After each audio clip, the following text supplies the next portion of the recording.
They built 38 luxury cabins on my ridge, on my land, right where I spread my wife Lila's ashes.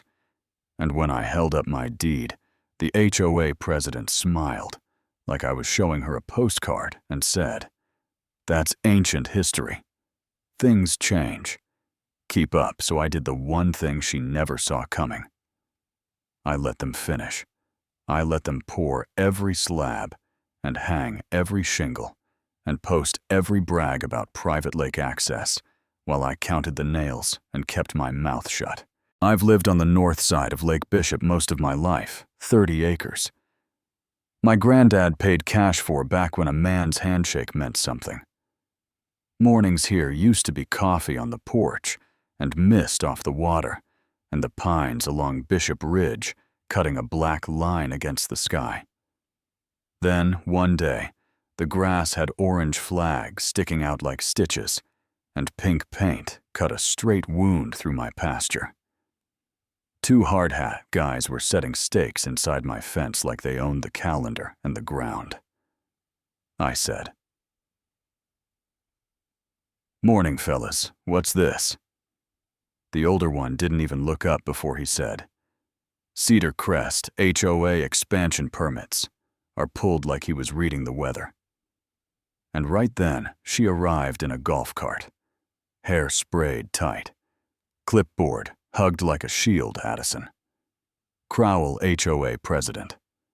Voice sweet and sharp at the same time. "You must be Mitchie Walker. This strip is part of Phase 2 filed and approved, and when I laid my deed in the sun so the old surveyor's seal would glow, she waved it off like a mosquito and turned to tell her crew where to drop the lumber that ridge. She called a strip is where Lila wanted a small retreat for veterans who needed quiet more than speeches. It's where she asked me to scatter her ashes when the treatment stopped working. So when the first bulldozer dropped its blade and the wildflowers rolled under metal, I felt the sound move through my ribs, and I told myself not to shout, not to break, to remember every second of it. Because memory can be a witness too. I did the rounds you're supposed to do.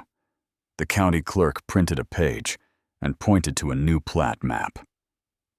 Like it came down from a mountain. Said their line moved 100 yards north, civil. Good luck then. A deputy checked the same screen in his cruiser and told me. Technically, sir, you're on their side, and that little word technically can bruise a man worse than a fist. After that, the small cut started a $500 fine for trespassing on my grass. A letter about my shed being non-compliant, cameras angled at my front door, so the red light blinked whenever I checked the mail. The HOA compliance guy rolled by, slow in his golf cart, with his phone up like a badge neighbor's. I love kept their heads down because they didn't want the trouble, you know what I mean. Sometimes fear is contagious that night. I sat at the oak table Lila and I built, and I thought about noise and proof, and I picked proof. The county records basement smells like old paper and machine oil, and that's where I met Owen. A kid with sharp eyes who noticed my Army engineer patch and said his uncle was a carpenter in the service. We shook hands and went digging past the glossy new plat and the subdivision plans, and all the way back to brittle pages and perfect penmanship. There it was, the 1931 master plat for the whole Lake District. My 30 acres drawn to the stone markers and the shoreline. Exactly the way my granddad described. Then we found a 1958 court order where a judge reaffirmed the ridge and the water line as ours signed and sealed. And sitting right beside that, truth was the stink that told me what kind of game I was playing. The survey firm behind the HOA's new map was owned by Madison's brother-in-law. Small town, convenient world. That happened. I hired a professional who doesn't care about speeches. A licensed surveyor named Nora Vale. Navy vet handshake, like she means it. She studied the deed and the master plat and the court order. Traced lines with a fingertip, and finally said, "They didn't move a fence, Mr. Walker. They built a business across your boundary." Then she worked in the dark hours for 2 weeks. GPS tied to old granite lasers to corners my granddad set with a sledge, and a prayer 100-page report stamped and sealed math you can't charm your way around. I mailed the HOA a registered letter, a formal title dispute, with citations and page numbers. Kept it calm and plain in their office, signed the green card, and threw my warning in the trash the next day. They served me with a restraining order from my own ridge that night. I walked the site after hours, breathed the cut pine in one of their almost finished cabins, looked up at the peak beam, and did what engineers do when our feelings get too loud. I measured. Wrote down the height, moved to the next, measured again. Every cabin matched like a choir, singing the same wrong note. It would matter later when Nora overlaid her survey with my notebook and the old plat. The gut punch came from their marketing team. Owen texted me a promotional clip where a crew jackhammered the granite cornerstone my granddad carved with his initials. And the year 1935, they smashed the marker that proved where our land began and paved over it for an entryway, then flew a drone over happy families and called it private lake access at 300 hours a night. I stood in the rain and felt something cut through the noise inside me. Not rage, patience, the kind that keeps score with receipts. By the time the last deck went up, my folder was thick yet. 31. Plat 1958 order. Nora's sealed survey drone passes showing the first blade crossing the true line screenshots of their ads, promising an exclusive lake. They didn't own company records tying the survey firm to Madison's family, and that little green card, with their signature proof of notice, proof of will. Court day felt like a delayed flight, too warm and crowded, and nobody in a good mood. The board filed in with blazers and practiced smiles. Madison sat front row like a ribbon meeting was about to happen. Their lawyer called my documents outdated and said, "Progress can be confusing." I didn't clap back, my attorney. Daniel rolled a monitor to face the bench, and we started where truth lives. Exhibit A, an aerial photo with a red boundary line that matched the deed and the old plat.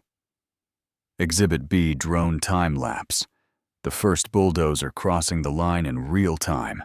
Then, frame by frame, those cabins marching into place. Exhibit C, Nora's diagrams and stamps. Exhibit D, the screenshots of their listings. Exhibit E, the green receipt that said they knew. Exhibit F, their own video. Paused on the jackhammer nib, kissing my granddad's initials. The room went quiet enough to hear paper settle. The judge leaned forward and asked their lawyer if all 38 cabins were on my land. He started with technically, and Madison tried to jump in. The judge slapped her palm flat on the bench and said, "Ma'am, sit." Then she looked at me and asked, why I let them build. I told her. Because I wanted proof they couldn't deny, not a shouting match. And you could feel the air change, the injunction hit like a door lock. All commercial activity stops. Now, preserve your records, secure the site, we'll set a hearing. The HOA tried to get ahead of the story with an emergency meeting, and I sat in back while the room packed with homeowners and investors who had scraped savings and borrowed against retirements. Madison called it a paperwork issue and a zoning overlay, and that word overlay hung there like fog. Until a man with a construction loan stood up, shaking, and said, I have $500,000 on a house sitting on somebody else's land. What do I tell my bank? And the murmurs turned into heat. That's when I walked down the center aisle and set my deed on the podium and read a line about riparian rights and exclusive surface use of the water, commonly known as Lake Bishop. Then I said, in plain English, every paddle and dock and tow in that lake needs my permission. A woman in the third row laughed, the kind of laugh that has tears in it, and said, so we paid $400 a night to trespass. The vice president, pale as printer paper, called for a vote of no confidence, and hands shot up like wheat in wind. Deputies came in through a side door and served Madison with civil trespass. Commercial fraud, filing a false instrument. She stared at the papers like they were written in rain. And I didn't cheer. I just felt tired and steady, like a level finally found the bubble. People ask what I'll do next, bulldoze the cabins out of principle, or keep them and finish what Lila wanted on that ridge. I don't have a slogan for you. I have a promise I made with my hand in the soil and a memory of a woman humming while the sun turned the lake to gold. Maybe justice here is not about burning anything down. Maybe it's about turning arrogance into shelter. You know what I mean, so tell me where you stand. Should I tear every last board out and leave the ridge clean, or turn the whole place into a retreat that gives quiet back to people who need it? Drop your city in the comments and tell me what justice looks like when paper says one thing and your gut says another.